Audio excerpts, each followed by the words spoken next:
Halo semua, perkenalkan nama aku Devia Livia dari Universitas Pancasakti. Di sini aku akan menjawab beberapa pertanyaan yang mungkin bisa membantu kalian juga dalam mata kuliah ekonomi mikro.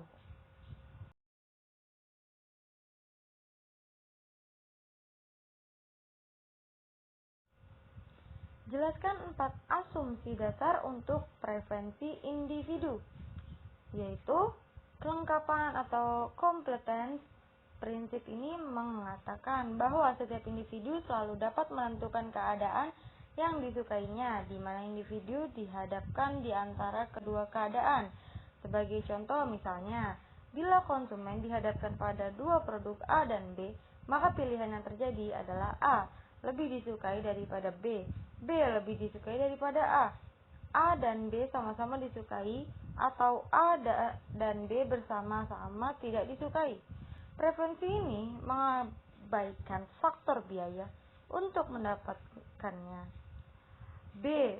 Transivitas, yaitu prinsip ini menerangkan konsistensi konsumen dalam memutuskan atau menentukan alternatif dalam pilihan beberapa produk.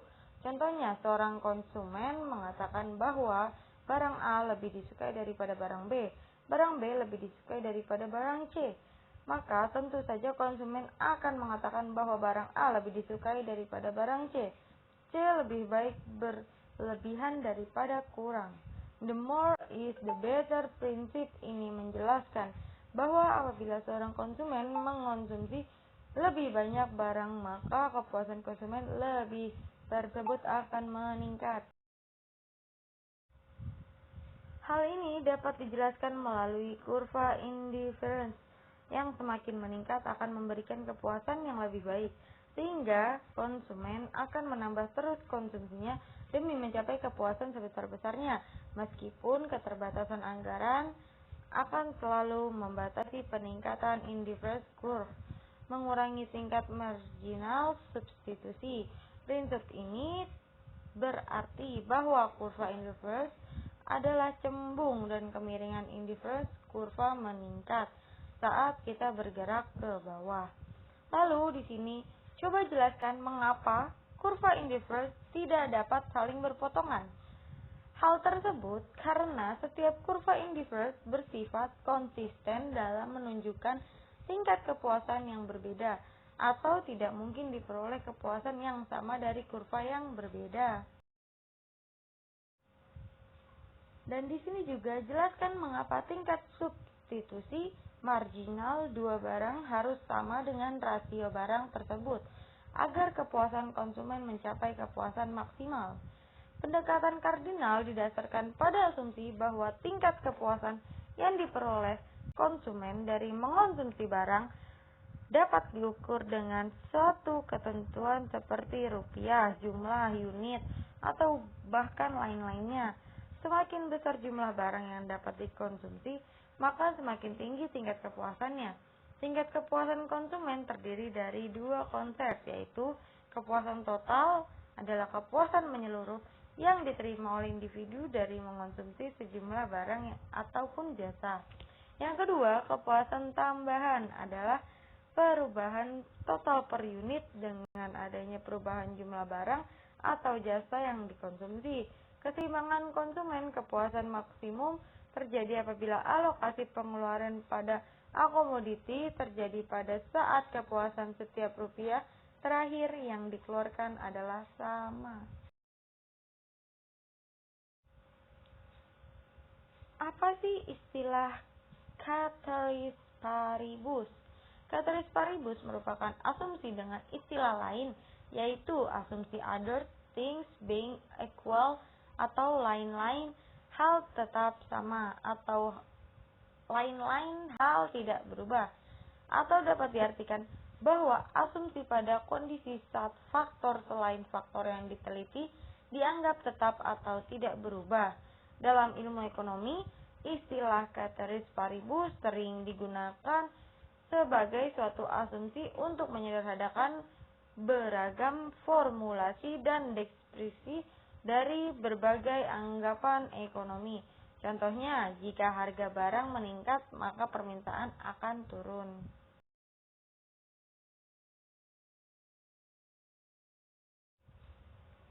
Apa sih perbedaan fungsi produksi jangka pendek dan fungsi produksi jangka panjang? Perbedaan antara fungsi produksi jangka pendek dan jangka panjang dapat dilihat jelas, yaitu fungsi produksi jangka pendek dapat dipahami sebagai periode waktu di mana perusahaan tidak dapat mengubah jumlah semua inputan. Sedangkan fungsi produksi jangka panjang menunjukkan bahwa periode waktu di mana perusahaan dapat mengubah jumlah semua inputan. Sementara dalam fungsi produksi jangka pendek, hukum proporsi variabel beroperasi dalam fungsi produksi jangka panjang. Hukum pengembalian skala beroperasi. Tingkat aktivitas tidak berubah dalam fungsi produksi jangka pendek, sedangkan perusahaan dapat memperluas atau mengurangi tingkat aktivitas dalam berubah karena suatu inputan bervariasi, sedangkan sisanya tetap bersifat alami. Karena semua inputan faktor bervariasi dalam berproporsi yang sama, dalam jangka pendek ada hambatan masuknya perusahaan, serta perusahaan-perusahaan itu bisa tutup tetapi tidak bisa keluar. Sebaliknya, perusahaan bebas untuk masuk dan keluar dalam jangka panjang. Mengapa produk marginal dapat meningkat dan kemudian menurun dalam jangka pendek? Jadi, produk marginal tenaga kerja dapat naik turun dalam jangka pendek karena pasar tenaga kerja sangat bergantung pada luas dan sempitnya kegiatan produksi. Jika jumlah produksi sedikit, maka tenaga kerja yang dibutuhkan juga sedikit. Dan jika produksi banyak, maka jumlah tenaga kerja yang dibutuhkan juga banyak. Apa yang dimaksud dengan kurva Isoquan dan dapatkah disebutkan kurva Isoquan memiliki kemiringan ke atas? Dalam buku ekonomi manajerial, pembuatan keputusan bisnis 2011 oleh Vincent Gaspers, kurva Isoquan adalah kurva yang menunjukkan semua input produksi yang mampu menghasilkan kualitas output yang sama. Iso berarti sama dan quan berarti kuantitas. Kurva Isoquan memiliki arti jika semua faktor produksi yang digunakan secara efektif bisa menghasilkan output yang maksimal. Contoh faktor produksinya adalah modal, tenaga kerja, bahan pembuatan, dan lain sebagainya.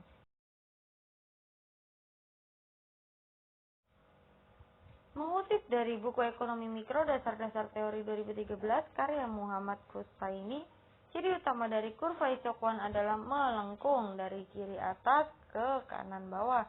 Hal ini menunjukkan jika semakin ke atas atau ke kanan garis kurva, berarti tingkat output akan semakin tinggi. Input Y dan X mengacu pada komponen faktor produksi yang digunakan dalam kurva ini. Misalnya, input Y adalah mesin dan input X adalah tenaga kerja. Lalu, dapatkah kurva Isoquan memiliki kemiringan ke atas? Tidak, karena kurva Isoquan berbentuk cembung. Kurva Isoquan tidak boleh menyentuh sumbu X atau Y pada garis grafik.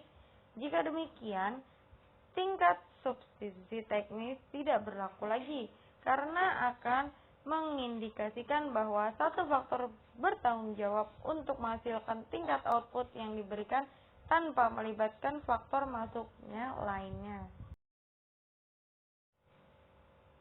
Lalu di sini juga asumikan kurva permintaan dan penawaran untuk pakaian adalah sebagai berikut. Permintaannya yaitu QD sama dengan 1600 dikurang 125P, penawarannya QS sama dengan 440 ditambah 165P. Hitunglah harga dan kuantitas keseimbangan pasar untuk komoditas pakaian tersebut. Jawabannya itu kita mencari keseimbangan sama dengan QD sama dengan QS. 1600 dikurang 125P sama dengan 440 ditambah 165P. Lalu di sini min 125P dikurang 165P sama dengan 440 ditambah 1600. Maka min 290 sama dengan 1160. P sama dengan 4. Q sama dengan 1600 dikurang 125P sama dengan 1600 dikurang 125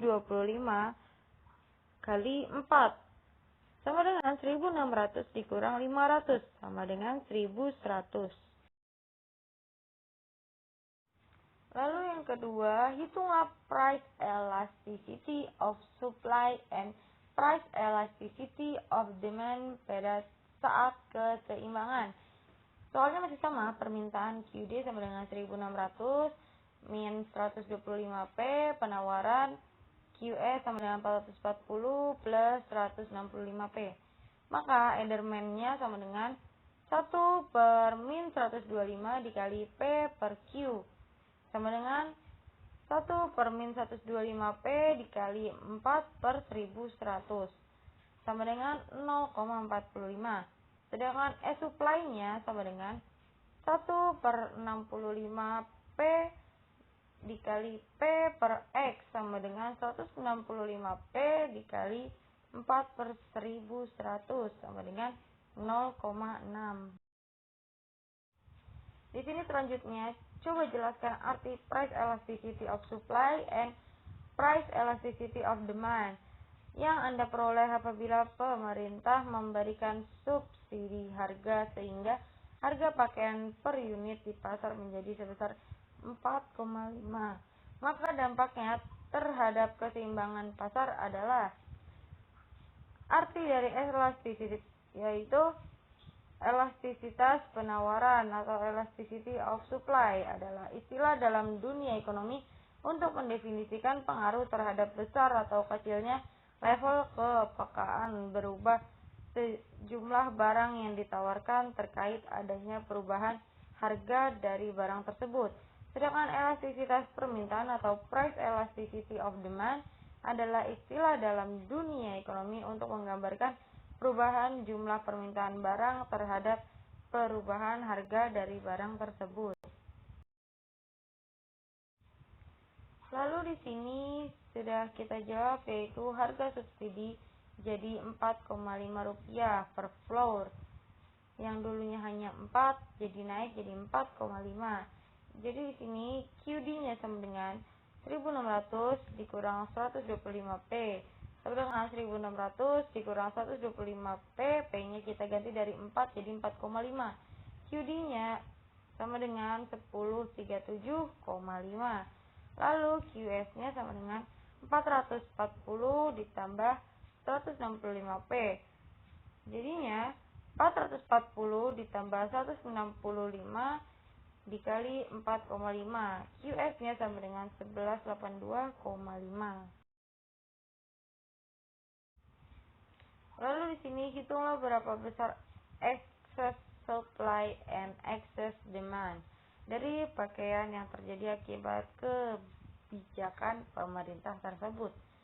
Yaitu jawaban adalah besar excess supply-nya adalah sama dengan QSS dikurang QDS sama dengan 1182,5 dikurang 1037.000,5 sama dengan hasilnya yaitu 145 dari total 1182,5 yang ditawarkan.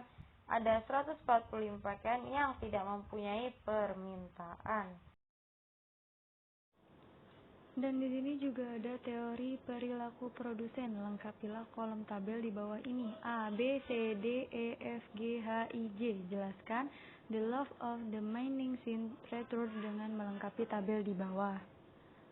Kalian bisa lihat tabelnya tersebut. Lalu di sini apa itu teori perilaku produsen? Teori tersebut adalah cabang ekonomi mikro yang mempelajari bagaimana produsen membuat keputusan produksi berdasarkan tujuan mereka, keterbatasan sumber daya yang ada, dan kondisi pasar. Teori ini mencoba menjelaskan perilaku produsen dalam memaksimalkan keuntungan mereka. Di sini juga terdapat rumus konversi, yaitu MP sama dengan TO per TL, AF sama dengan TO per TL, TO sama dengan MP dikali TL, lalu TO sama dengan AF dikali TL. Yang pertama, dengan tenaga kerja 1 orang menghasilkan output 1000, maka margin produk atau MP-nya sama dengan 1000 dan rata-rata outputnya atau AV-nya sama dengan 1000. Yang kedua, ada tenaga kerja 2 orang menghasilkan output 1200, maka margin produknya adalah 600 dan rata-rata outputnya adalah 600. Dengan tenaga kerja 3 orang menghasilkan output 2100, maka margin produknya 700 dan rata-rata outputnya 700. Dengan tenaga kerja 4 orang menghasilkan output 2100, maka margin produknya adalah 525 dan rata-rata outputnya adalah 525. Dengan tenaga kerja 5 orang menghasilkan output 2000, maka margin produknya adalah 400 dan rata-rata outputnya adalah 400. Di sini juga ada gambar yang kalian bisa lihat, yaitu the law of the mining return. Di awal produksi, nilai marginal produk sempat meningkat, lalu kemudian menurun, turunlah nilai marginal produk. Inilah yang dikenal dengan the law of the mining scene return. Hukum pertama, hasil yang semakin menurun, seperti grafik di atas, menyatakan bahwa penambahan unit faktor produksi variabel awalnya akan memberikan tambahan hasil yang semakin meningkat. Namun, setelah mencapai titik tertentu, penambahan faktor produksi variabel tersebut justru akan membuat hasil produksi total atau TO semakin menurun. Jawabannya adalah karena ada satu faktor produksi yang nilainya tidak berubah atau tetap atau fixed input. Dalam hal ini adalah modal seperti usaha. Dijelaskan sebelumnya bahwa jumlah modal tidak dapat diubah dalam jangka pendek.